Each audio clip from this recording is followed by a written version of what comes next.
প্রিয় দর্শক, আজকে টি-20 বিশ্বকাপে খুব গুরুত্বপূর্ণ একটা ম্যাচ অনুষ্ঠিত হয়, যে ম্যাচ ওয়েস্ট ইন্ডিজ এবং ভারতের মধ্যকার।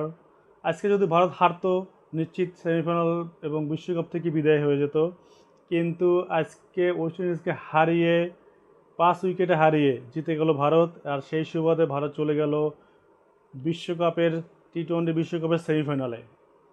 তবে ওয়েস্ট ইন্ডিজও খুব ভালো ভালো প্রতিযোগিতামূলক একটি ম্যাচ উপহার দিল। দুই দলেরই খুব ভালো লাগলো ম্যাচটি দেখে। যারা অবশ্যই ম্যাচটি দেখছেন খুবই ভালো লাগবে, খুব উৎসাহিত করা ম্যাচ। এবং লাস্ট ওভারটি খুবই ভালো একটা ওভার ছিল। লাস্ট ওভারে 7 রান দরকার ছিল 6 বলে। তো পরের সামসুং স্যামসংয়ের একটি ছক্কায় লাস্টে 1 রান লাগে, 1 রান নিয়ে নেয়। এরপরে ভারত জিতে গেল এবং ভারত চলে গেল সেমিফাইনালে। এবং প্রথমে ব্যাটিংয়ে নেমে ওয়েস্ট ইন্ডিজ পাওয়ার প্লেতে করে 53 রান, কোনো উইকেট না হারিয়ে। তো দর্শক, আজকের ম্যাচটি আপনাদের কেমন লাগলো তা জানাবেন কমেন্ট বক্সে। আপনাদের মতামত আশা করছি, এবং আমার এই চ্যানেলটি অবশ্যই সাবস্ক্রাইব করবেন। আশা করতেছি আপনারা